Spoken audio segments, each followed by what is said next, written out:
ফিরে আসলাম বিরতির পর। এশিয়া কাপ নিয়ে এই মুহূর্তে জোর প্রস্তুতি রয়েছে ভারতীয় দলের অন্দরে। এবং যেহেতু আগামী দিনে আগামী 13 জানুয়ারি থেকে শুরু হতে চলেছে কার্যত প্রথম ম্যাচ, সেক্ষেত্রে অনুষ্ঠিত হবে অস্ট্রেলিয়ার বিরুদ্ধে। তাই এই মুহূর্তে সেরা দল বাছতে ইতিমধ্যেই দোহায় যাচ্ছে 26 ফুটবলার। সেরা দল বাছার জন্যই এই বিশেষ প্রস্তুতি কার্যত পরিলক্ষিত হচ্ছে এশিয়া কাপের। একেবারে জোর প্রস্তুতি আমরা বলতে পারি ভারতীয় দলের ক্ষেত্রে। কথা বলে নেব, আমাদের ক্রীড়া সাংবাদিক বিপ্লব চন্দ্র জুড়ে গেছে টেলিফোন লাইনে। বিপ্লব দা, এশিয়া কাপ নিয়ে ভারতের অন্দরে একেবারে জোর প্রস্তুতি রয়েছে, কি কি পরিলক্ষিত হচ্ছে এই মুহূর্তে আগামী 13 জানুয়ারি ম্যাচকে কেন্দ্র করে? দেখো, এশিয়া কাপের প্রস্তুতি, জোর প্রস্তুতি শুরু করে দিয়েছে ভারতীয় দল। বিশেষ করে এবার এশিয়া কাপ যেটা হবে, আগামী 13 জানুয়ারি ভারতীয় দল প্রথম ম্যাচ খেলবে অস্ট্রেলিয়ার বিরুদ্ধে।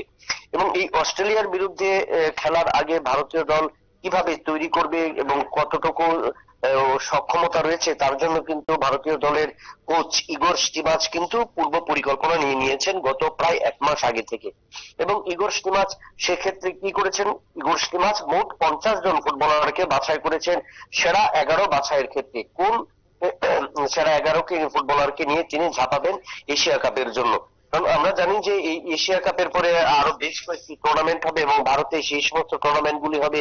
সেই সমস্ত টুর্নামেন্ট গুলির লক্ষ্যেই কিন্তু ভারতীয় দল নিজেরা তৈরি হচ্ছে এবং তার জন্য কিন্তু ভারতীয় দলের কোচ ইগোর স্টিমাচের উপরে কিন্তু দায়িত্ব দেওয়া হয়েছে।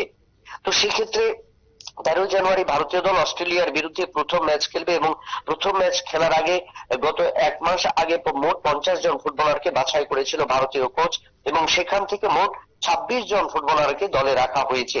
এবং এই 26 জন ফুটবলারকে নিয়ে 29শে ডিসেম্বর দোহায় চলে যাবে ইগোর স্টিমাচ এবং সেখানেই ফাইনাল হবে এবং সেখান থেকেই বাছাই করা হবে সেরা 15 জন এবং 15 জনের দলকে নিয়ে ভারতীয় দল ময়দানে নামবে। তো সেই ক্ষেত্রে ইগোর স্টিমাচের উপর যখন দায়িত্ব রয়েছে এবং সেই ক্ষেত্রে ইগোর স্টিমাচ কতটুকু দল গঠন করবে, সেক্ষেত্রে কিন্তু ভারতীয় ফুটবল দল এবং ভারতীয় ফুটবল ফেডারেশন কিন্তু পুরোপুরি দায়িত্ব ইগোর স্টিমাচের উপরে দিয়ে রেখেছে।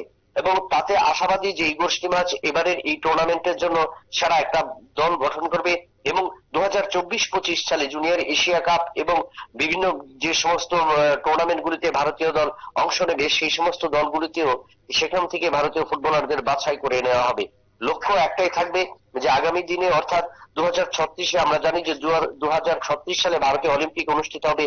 তার আগে বিভিন্ন পরিকল্পনা এবং এখানে কিন্তু বিশ্বের বেশিরভাগ ক্ষেত্রে যুব খেলোয়াড়দের কিন্তু এখানে সুযোগ দেওয়া হয়েছে এবং তাদের মধ্যে থেকেই ইয়ং ট্যালেন্টেড এবং যারা আগামী দিনে ভারতীয় দলের নেতৃত্ব দিতে পারে এবং বিশ্বকাপ ফুটবল যদি 2027 সালে অনুষ্ঠিত হয়, সেই 2027 সালে ফুটবল টুর্নামেন্টেও ভারতীয় দল অংশ নেবার জন্য এখন থেকেই কিন্তু পরিকল্পনা শুরু করে দিয়েছে। একদম। ধন্যবাদ বিপ্লব দা।